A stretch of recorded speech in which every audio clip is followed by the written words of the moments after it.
Welcome to the Good Talent Podcast. It's wonderful to have your company.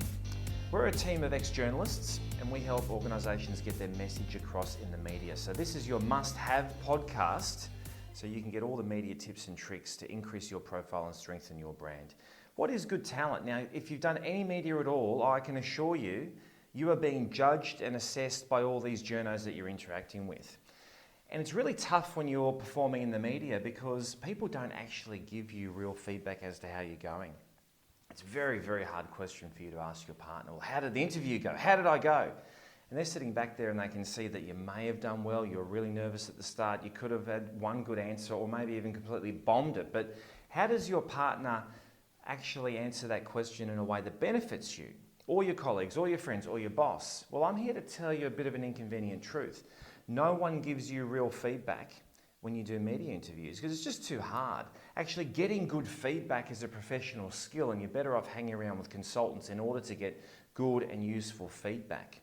When you're 30 seconds into the interview, the press has already assessed whether or not you're good talent.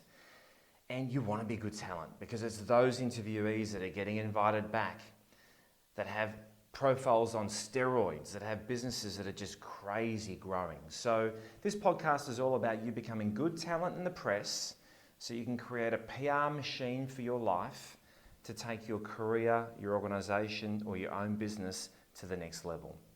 Now, my name's Tony Nichols. I'm an ex-journo. I've spent my working life in newsrooms and I noticed something about me as a journo. I was the guy who, in a way, has always tried to help people. In a way, when I was running around in the press pack, I always felt like I'm not like these people. I don't quite fit in here. I always used to spend a little bit longer with the people I was interviewing. So being a bit more of a nurturing person, maybe a born consultant and trainer, I used to get a lot out of the people I was interviewing. I'd spend the time with them in order to hear their stories, therefore tell them properly. But the problem with the press is it spins so furiously. You're dealing with a pretty downtrodden, cynical press pack. They're not taking time actually to hear your story very well. I remember sitting in the ABC newsroom at Southbank and I was on the radio shift and the radio shift's where they put you actually when they're trying to run you out of the place. So I was a TV journo for a long time and all of a sudden the ABC was all about multimedia journalism, which is fine, and everyone skilling across all platforms despite where your strengths lie. So having one of those pretty usual relationships in a newsroom when there's a change of news editor, you go out of favour, so dumped out of TV, starting to do a lot more radio. And I remember being on the radio desk, and yes, we are naming names in this podcast, and they're going to be real examples, and that's cool. And everyone I name and talk about, I'll welcome on the show, so I'm not hiding anywhere. So we're going to be journalistic in how we do this. But I remember I had, so it was VCOS, Victorian Council of Social Services, and a telephone pre-record for the radio newsroom. Emma King, the CEO there. Ryan Shields was a colleague of mine at the time in the newsroom, working at the project, goes over to Emma King of VCOS. So people I know well.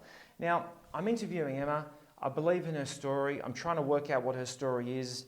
The news cycle's spinning. It's an hourly, minute-to-minute news cycle, as you know.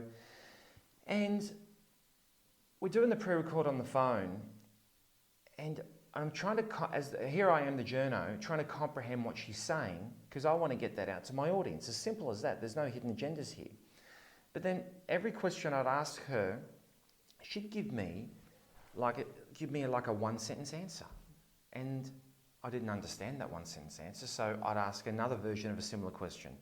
And then I'd get another one-sentence answer. And then I did it the third time. And third answer, I've realised, that's what Emma's doing here. She's giving me really short answers because she thinks that's what I need in the media. And can you all, as listeners to this podcast, lock this in as a primary learning? Keeping it short in the media is an absolute lie. You first need your audience and the journo that you're talking to comprehend what you're talking about, understand the yarn, before you can be short and impactful with that tactic. But whilst you're setting up your narrative or starting an interview, you need your audience and the journo understanding what you're about. Then you can be short thereafter. So what I'm talking about is let the editors edit. It's a massive lie in the media that you have to be short in the media. Now in this VCOS Emma King interview, 3 questions in, she's making no sense. And, I'm at the point 3 questions in here, do I even run this story or not? Maybe we'll just wrap this phone call up politely, I'll go do another story. But then I realised, no, she thinks she's been media trained incorrectly, giving me short answers, thinking that's great for me. It's not great for me because I didn't understand what she's talking about. So core lesson, guys, don't edit for the editor. You actually need the editor, the journo, the audience to understand what you're on about. So that was actually not far from me. That interview wasn't far from me making the transition from newsrooms into consulting. So then I had to backtrack. So this we call you talent, this interviewee.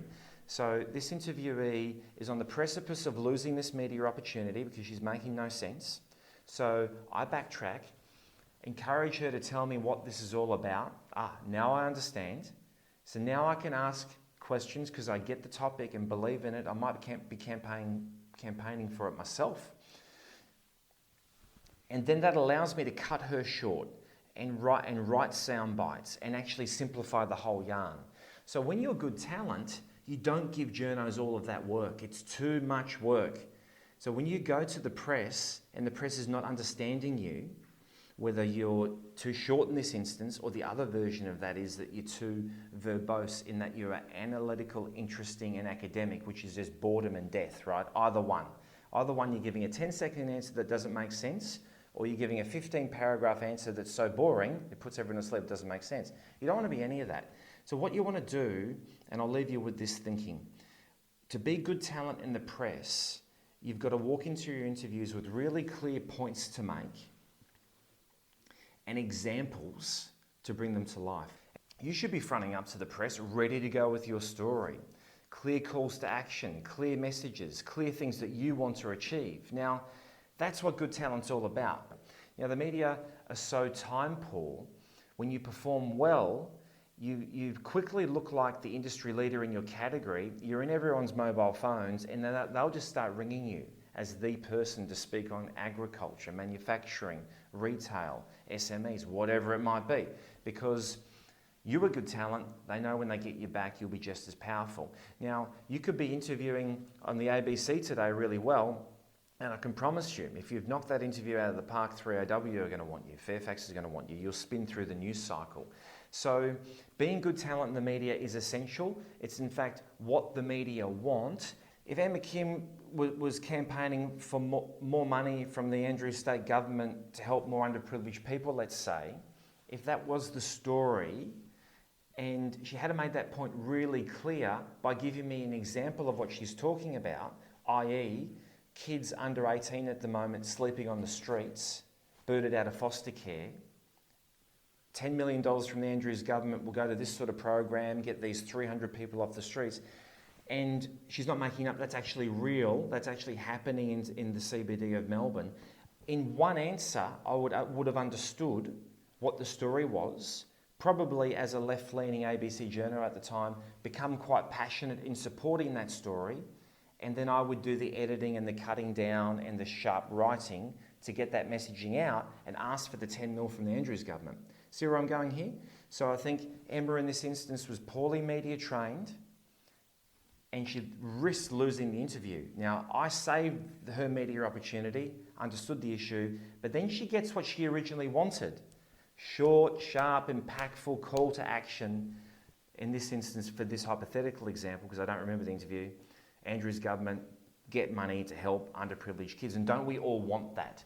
So, bit of a starter, guys. Good talent is you at your best. You're powerful, you're on message, you make sense. You make salient points and you're giving impactful emotional examples why these points should be listened to.